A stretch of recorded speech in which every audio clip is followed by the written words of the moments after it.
Sawadika, bonjour à tous, bienvenue dans une nouvelle vidéo sur ma chaîne Kathleen à Phuket. Aujourd'hui une petite vidéo peut-être avec un petit peu moins de joie et de gaieté parce que je ne suis pas forcément au top au niveau santé. Je vais vous expliquer tout ça. Là comme vous le voyez nous sommes à l'aéroport et on part pour Bangkok. Donc on vous explique tout ça tout de suite.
Donc il est 1 h du matin, on vient d'arriver à l'hôtel à Bangkok. Je pense qu'on vous expliquera peut-être un petit peu plus en détail demain aussi voilà, la raison de ma venue et tout ça parce que c'est vrai que je suis un peu fatiguée. Ouais. Mais en fait voilà, ça fait 1 semaine que j'ai mes vertiges qui sont revenus au niveau de l'oreille. Si vous avez suivi mes vidéos, si vous me connaissez depuis un petit moment, vous savez que j'ai la maladie de Ménière, donc c'est une maladie de l'oreille interne, donc j'ai parfois des épisodes au fait dans ma vie où il y a des crises de vertige qui reviennent et là ça faisait 1 semaine que c'était revenu, donc un peu compliqué et l'ORL qui me suit depuis 2015 est à Bangkok à l'hôpital qui s'appelle Bumrungrad qui est un des plus gros hôpitaux c'est le meilleur hôpital de Thaïlande en fait. Et donc, c'est la seule spécialiste en fait. Et c'est la spécialiste de cette maladie, au fait, c'est elle qui m'avait suivi depuis le début. Et donc là, j'ai réussi à avoir un rendez-vous assez rapidement, en moins d'1 semaine. C'est vrai que je vais faire aller les Français qui attendent des mois pour avoir des rendez-vous chez des spécialistes. C'est clair. Moi, en plus parce qu'ils me connaissent, ils ont mon historique à l'hôpital, donc les infirmières me connaissent, elles m'ont mis en stand-by et elles m'ont dit c'est bon, tu peux venir, il y a un rendez-vous qui s'est libéré, donc on a pris un billet pour Bangkok un petit peu dans l'urgence, avec un hôtel parce que je voulais pas faire l'aller-retour dans la même journée parce que je suis assez fatiguée en ce moment en plus avec ces crises de vertige. Donc en fait là on a pris, nous sommes dimanche, on est dimanche soir. Dimanche soir. Ou lundi matin. Ouais, on est lundi matin, 1 h du matin, donc j'ai rendez-vous donc demain matin à 10h15 à l'hôpital. Donc comme ça on dort 1 nuit ici. Voilà. Et on est moins fatigué que de se lever et prendre le premier vol du matin qui est très tôt. Ça fait se lever à 5 h du matin, 4 h du matin. Enfin c'est un peu juste après pour le rendez-vous aussi. Donc. Voilà, on peut louper le rendez-vous du matin, etc. Donc on est venu la veille. Là c'est un hôtel qui est juste devant l'hôpital qui m'a coûté 1100 bahts la nuit. Donc, pas cher.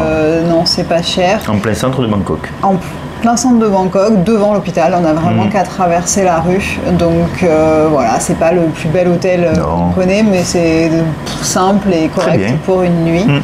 Et voilà, et sinon je vous expliquerai un petit peu plus demain matin de choses, on vous racontera un peu d'autres choses et puis je vous tiendrai au courant de comment se passe mon rendez-vous aussi à l'hôpital. Mais là on va aller se coucher. Enfin, Serge a dit qu'il avait faim, qu'il allait acheter des trucs au 7-Eleven. J'ai vu, il y a un 7-Eleven, donc je vais aller prendre un petit truc et puis on se couche. Ouais, l'avantage c'est qu'on n'est jamais trop loin d'un 7-Eleven en Thaïlande, il y en a toujours un dans les parages, donc il va aller acheter un petit truc. Et puis au lit, et demain matin, on n'est pas trop pressé, au moins on peut traîner et dormir un peu si besoin. Voilà, la suite. Bonne nuit. Demain, bonne nuit.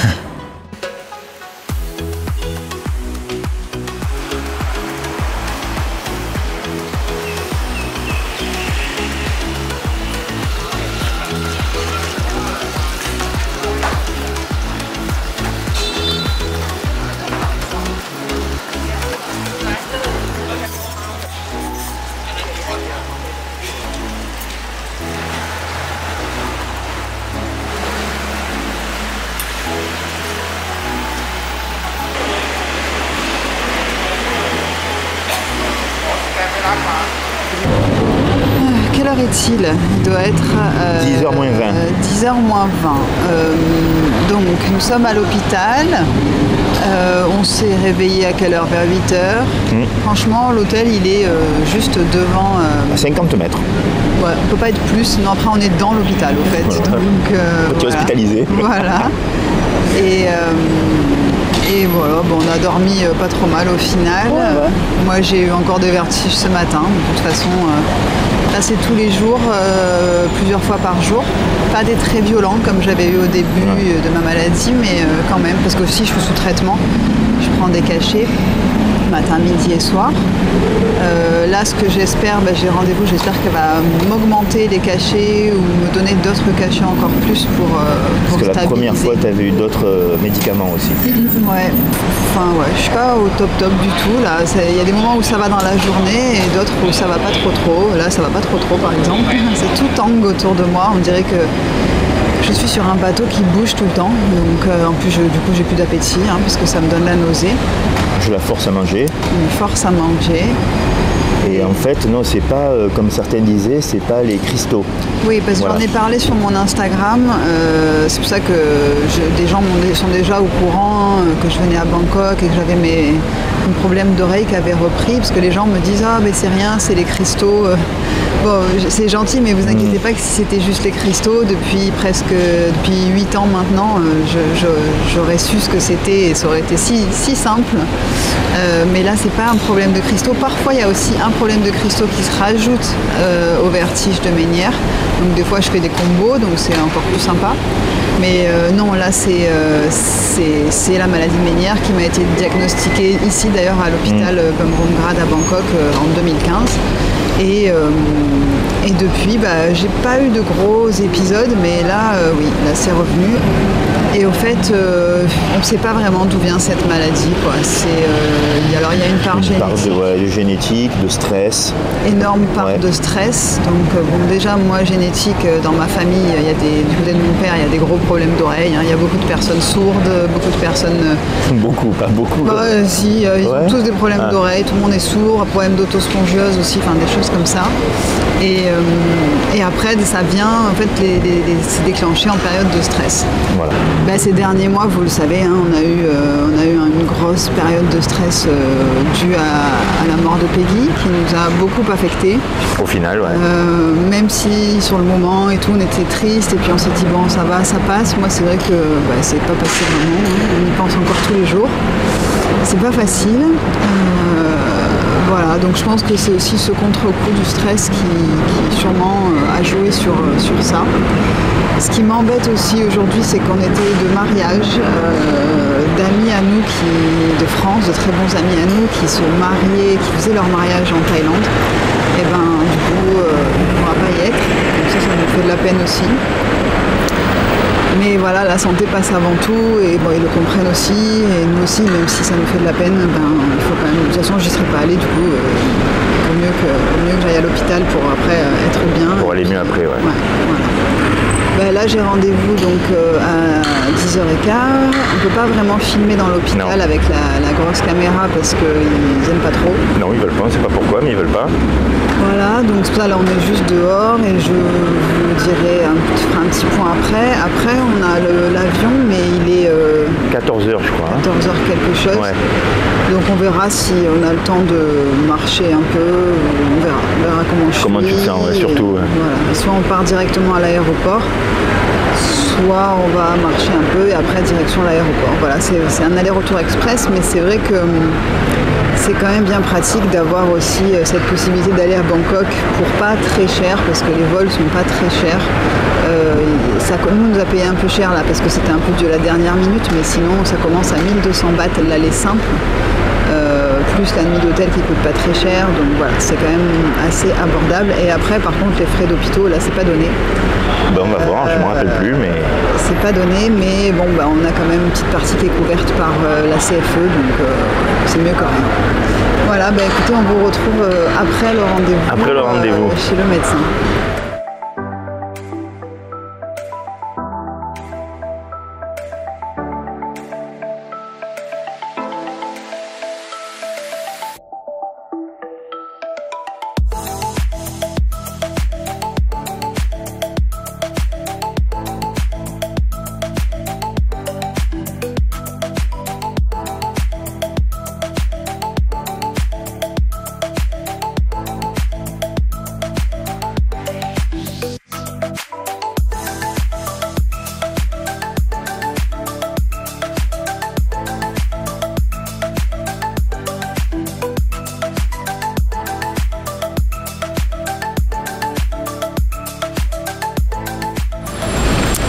Bon, voilà, on vient de sortir. C'est fait.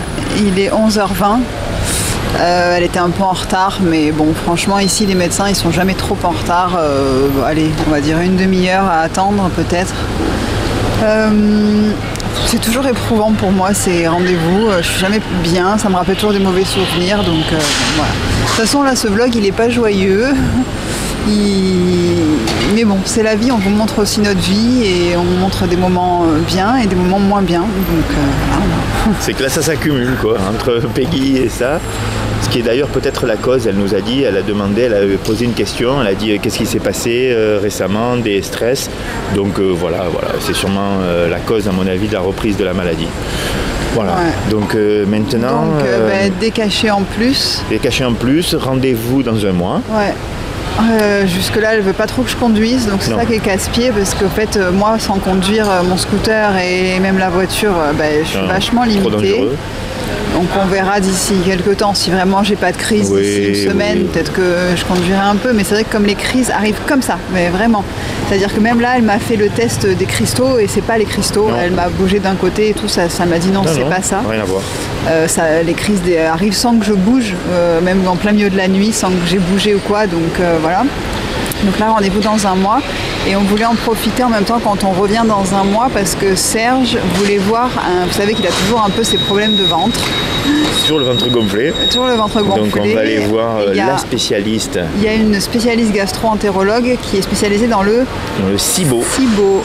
Donc il pense qu'il a peut-être ça. Donc, je sais plus, on ne sait plus, mais en tout cas on va voir. Bon, franchement, on est à jeter à la poubelle tous les deux, je vous assure. Niveau santé, ouais, c'est pas top. Non, mais je parle à des gens pour les assurances santé, là, je vous parle à beaucoup d'entre vous et vous avez 65-70 ans et quand je vous dis vous avez des problèmes de santé, non, pleine forme. Tout va bien. Tant mieux. Et nous, putain, on a 40 ans et on est tout cassé. C'est comme ça. Donc on va essayer de voir si quand je reviens dans un mois, on revient ensemble et du coup il pourra peut-être prendre son rendez-vous en même temps.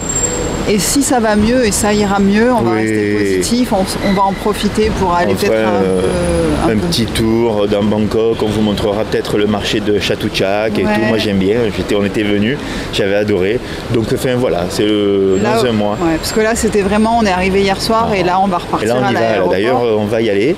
Donc là, Bumrungrad, on est dans le centre de Bangkok. Pour sortir de la ville, ce que je vous conseille, c'est de ne pas prendre un taxi quand vous partez d'ici, parce qu'au fait, sortir du centre de Bangkok, c'est une catastrophe.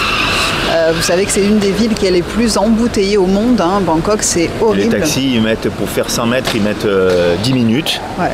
Donc moi, ce que je vous conseille, c'est de prendre un métro, un BTS au fait, qui vous emmène hors de la ville. Et dès que vous êtes hors de la ville, alors logiquement, moi à chaque fois, je prends un métro qui m'emmène vers Chatuchak, justement, le marché du week-end. Et après de là, au fait, ça roule, ça circule. Et là, vous pouvez prendre un taxi qui va vous emmener à l'aéroport. Alors là, c'est pour aller à l'aéroport de Don Muang, hein, parce qu'il y a 2 aéroports à Bangkok, mais celui-là, c'est Don Muang. Et maintenant, il y a une nouvelle ligne qui a ouvert, qui est la Red Line. On va tester. On va essayer, là, on a un peu plus le temps d'aller à l'aéroport, donc peut-être qu'on va tester la Red Line, parce que je ne l'ai jamais faite encore. Donc c'est un train qui maintenant va à l'aéroport de Don Muang. Avant, il n'y en avait pas. Il y en a un qui va à l'autre aéroport de Suvarnabhumi. Ça s'écrit Suvarnabhumi, mais ça se prononce Suvarnabhumi. Donc là il y avait un train, mais Don Muang, l'autre aéroport, il n'y en avait pas. Donc on va peut-être essayer de prendre cette Red Line. Voilà. Sinon, pour vous parler de combien ça a coûté. Oui. Parce que c'est quand même assez intéressant. Donc en gros, j'en ai eu pour une centaine d'euros. Ouais. 4000 et quelques bahts. 4000 et quelques bahts. Pour tout avec les médicaments. Voilà, il y a environ 50 euros de médicaments. Et environ 50 euros de consultation ORL spécialiste avec des frais infirmiers, parce qu'ils facturent toujours des frais infirmiers séparés, donc parce qu'elle a des infirmières avec elle qui aident à faire les manipulations. Donc voilà, vous avez en gros le tarif et je serai remboursée en gros 50% sur les médicaments et moins moins que 50% sur le tarif, parce que là il se base sur le tarif français. On va voir, parce que justement en janvier la CFE apparemment a mis à jour ses tarifs, ses bases de remboursement. Donc on verra si ça change quelque chose. Voilà, donc pour vous dire un petit peu, un spécialiste dans un hôpital qui est le meilleur hôpital de Thaïlande, c'est moins de 50 euros, une consultation simple. Voilà, donc là on va marcher tranquillement. vers le métro, puis vers la Red Line et vers l'aéroport. Et voilà, c'était aller-retour express à Krung Thep. Krung Thep, c'est le nom thaïlandais qui dit Bangkok.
Au final, on est dans un taxi.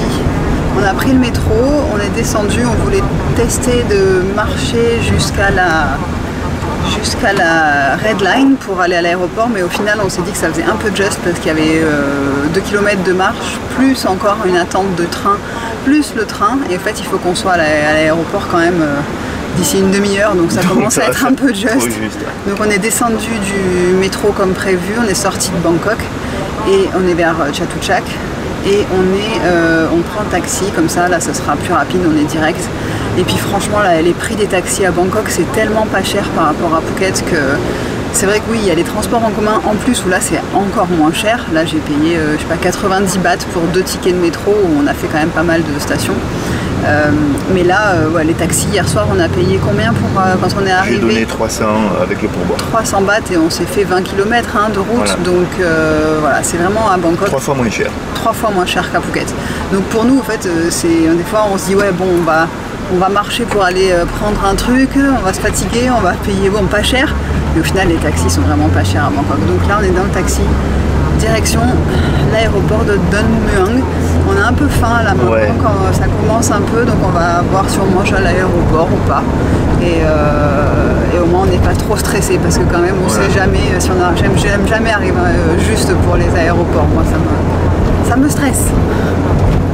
Alors, comme vous pouvez le voir, il est interdit d'émettre des gaz dans la voiture. Je pense qu'ils se sont fait assez gazer comme ça pour devoir mettre les petits signes. Alors autre chose, on a pris quand vous prenez un taxi à Bangkok et que vous faites des grands trajets, ils vous demandent si vous voulez prendre l'autoroute, parce qu'il y a une autoroute suivant où vous allez, et c'est je crois dans les 50 bahts l'autoroute, voilà, et donc c'est vraiment plus rapide. Ça s'appelle ça le highway. Le highway, ouais, voilà.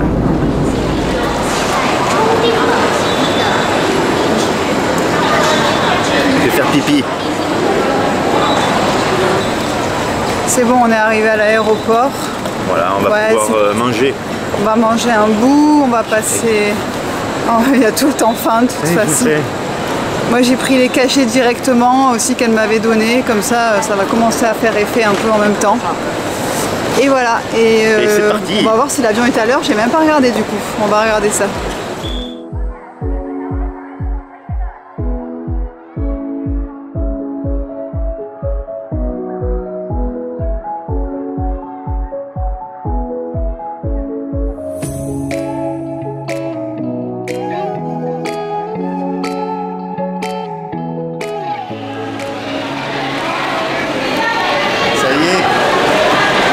Arrivé à la maison. Maintenant, c'est parti pour 1 heure de route minimum avec les embouteillages. Oui, bien plus. Pour arriver à la maison. Ça va un peu mieux quand même. J'ai pris les cachets avant de partir. Ça va un peu mieux. Donc voilà, allez, on rentre.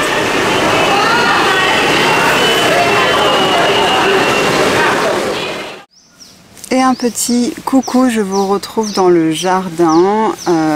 Nous sommes vendredi, donc la vidéo sera diffusée demain sur la chaîne. Donc juste pour vous faire un petit compte rendu là de ces derniers jours. Depuis lundi, nous sommes rentrés à Phuket. J'ai continué donc les médicaments, donc ceux que j'avais déjà commencé, plus ceux qu'elle m'a donné pendant le rendez-vous à Bangkok. On va dire que ça va quand même mieux. Il y a des jours où vraiment ça va, j'ai l'impression d'être à peu près normale, même si j'ai toujours une sensation de pression un petit peu dans ma tête et derrière mes yeux, en fait, c'est assez particulier. Et il y a des jours où je fais quand même des petites crises, alors qui sont beaucoup moins violentes que ce que j'ai pu connaître il y a très longtemps, et aussi un petit peu celles que j'ai eues au début, qui durent pas longtemps, qui vont durer peut-être 1 minute, donc c'est assez gérable. Par contre, en effet, c'est vrai que je conduis toujours pas. Je suis toujours pas sortie de la maison depuis maintenant mardi, mercredi, jeudi. Ça fait 4 jours que je ne suis pas sortie de la maison. Heureusement qu'on a un grand jardin, ça je peux vous l'assurer, parce que c'est vrai que si j'étais en appartement, là, ça aurait été un petit peu compliqué. En plus Serge, des fois je me dis oh mais c'est bon, je peux aller juste au bout de la rue acheter un truc au 7-Eleven en scooter, et Serge me dit non, tu prends pas le scooter, si jamais tu as un vertige, tu vas tomber. Donc c'est vrai qu'on va peut-être pas en plus rajouter un accident, ce serait dommage. Voilà, mais doucement, mais sûrement. Je sais que c'est quelque chose qui prend du temps avant que les crises s'espacent un peu plus dans le temps et que je recommence à me ressentir un petit peu plus normal. Voilà, donc je prends sur moi, je reste à la maison, j'ai mon chéri qui s'occupe bien de moi, qui fait les courses. Heureusement ici aussi on peut commander à manger facilement, donc on commande tout ce qui nous fait envie pour manger quand on a faim. Donc ça c'est pratique aussi pour ici. Serge travaille, donc le matin je suis à la maison et voilà, et je fais mes petites choses doucement. Et l'après-midi, il est avec moi, donc voilà, on avance sur des petites choses qu'on a aussi en cours. Mais voilà, tout ça pour vous dire que ça va prendre du temps, que bien évidemment je vous tiendrai au courant, parce que je sais que c'est quelque chose aussi où vous aimez prendre de nos nouvelles dès que ça va pas. Je sais que voilà, vous êtes assez impliqués d'après dans nos vies, parce que on partage ça avec vous, donc vous prenez des nouvelles sur mon compte Instagram, vous m'envoyez des petits emails, donc vraiment je me sens soutenue par la communauté de la chaîne YouTube, donc ça me fait toujours autant plaisir, ça c'est certain.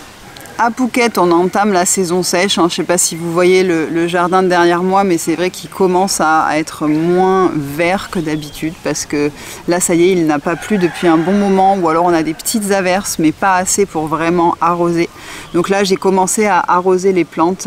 Quand il pleut, j'arrose toutes les plantes de la bordure, en fait, mais j'arrose pas le gazon, puisque bien évidemment, on a un terrain qui est très grand, donc on ne peut pas se permettre d'arroser le gazon. Et puis là, il va doucement sécher, jusqu'à ce qu'on arrive, comme tous les ans, depuis maintenant 10 ans, à un grand terrain de terre complètement sec. Et puis, dès que la saison des pluies va repartir, aux premières pluies, comme par magie, tout repousse. Donc c'est pour ça que je ne m'embête pas à arroser le jardin quand la saison sèche arrive. Je vais terminer cette vidéo ici. J'espère que ça vous aura plu, parce que ça vous montre aussi d'autres côtés ou comment faire quand ça va pas, ou quand il y a des choses qui se passent pas forcément super bien en Thaïlande. On peut toujours se débrouiller pour trouver des solutions et se faire soigner, etc. Si le format vlog vous plaît, donc le format vlog c'est ce type de vidéo là, c'est-à-dire un petit peu notre vie, notre quotidien, avec le bon, le moins bon, enfin vraiment un petit peu tout ce qui se passe. Si c'est quelque chose que vous souhaitez voir plus cette année sur la chaîne, dites-le nous aussi, parce que c'est toujours intéressant de savoir un peu ce qui vous plaît comme vidéo. Est-ce que c'est... Alors moi j'essaie de garder ce côté mélange de conseils pratiques, vidéos de notre vie, un petit peu des expatriés aussi, des paroles d'expat, pour avoir un petit peu que ça plaise un petit peu à tout type de profil de personnes qui regardent ma chaîne. Mais dites-moi quel est le type de vidéo qui vous plaît le plus, comme ça on sait un petit peu vers quoi se diriger pour cette nouvelle année 2024 de vidéos sur la chaîne YouTube. Je vous remercie d'avoir regardé cette vidéo jusqu'au bout. N'oubliez pas de vous abonner si ce n'est pas encore fait, et en attendant je vous souhaite une très très belle semaine, et je vous retrouve samedi prochain 11 h pour une nouvelle vidéo. Portez-vous bien. Bye bye.